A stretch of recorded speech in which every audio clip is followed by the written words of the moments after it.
Capítulo 1. Definiciones. Hemos creado un glosario expresado con palabras simples para poder definir el campo de juego de la escritura.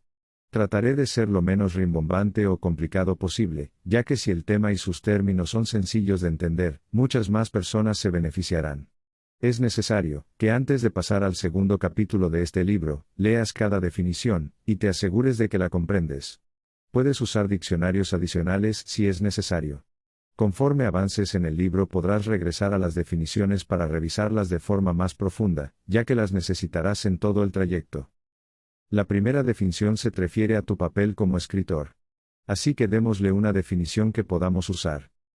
Escritor, alguien que escribe algo para que otros lo lean. Es un narrador o cuentacuentos.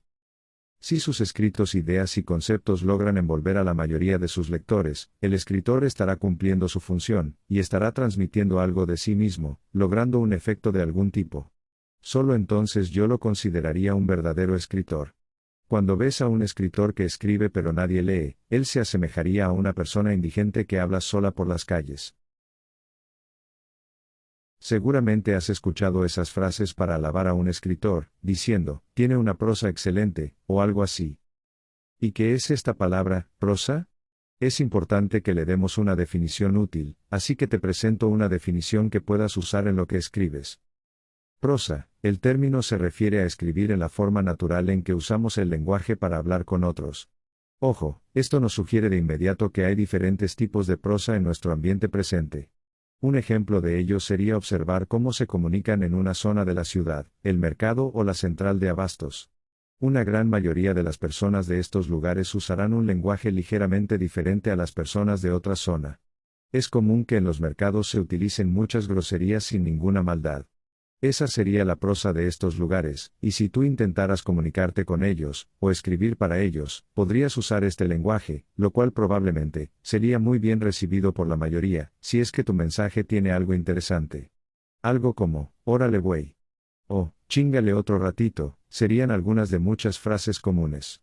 Otro ejemplo de una prosa diferente sería el lenguaje que usan los estudiantes de las universidades más caras.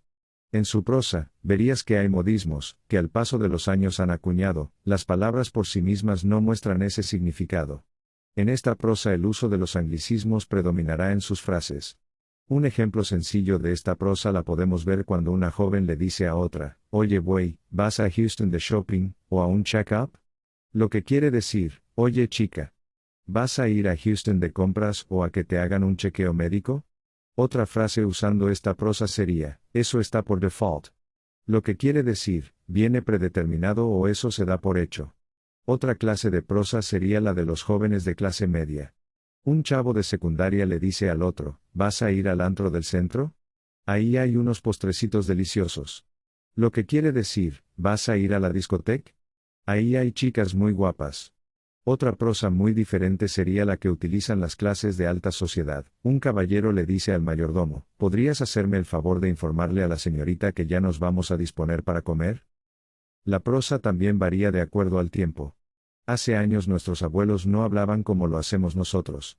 Las costumbres eran diferentes y la forma de expresarse también. Si ustedes buscan en sus libros encontrarán novelas antiguas, y descubrirán que su prosa no corresponde al lenguaje que usamos en tiempo presente. Es de suponerse que la prosa de los personajes en una novela de ciencia ficción, con navegantes del futuro, sea muy diferente a la usada en una novela fantástica llena de magos y hechiceros. Elige cuál es el público al que vas a dirigir tu obra, y qué prosa vas a utilizar. ¿Y si un escritor es un cuentacuentos, qué significa esta palabra? Cuento, podría definirse como una historia que puede ser narrada de un solo jalón. El término etimológicamente significa, contar. De ahí que la palabra cuento tenga como parte de la definición el narrar una historia. Es común que los cuentos sean cortos, lo cual los separa de las novelas, que usualmente son más largas.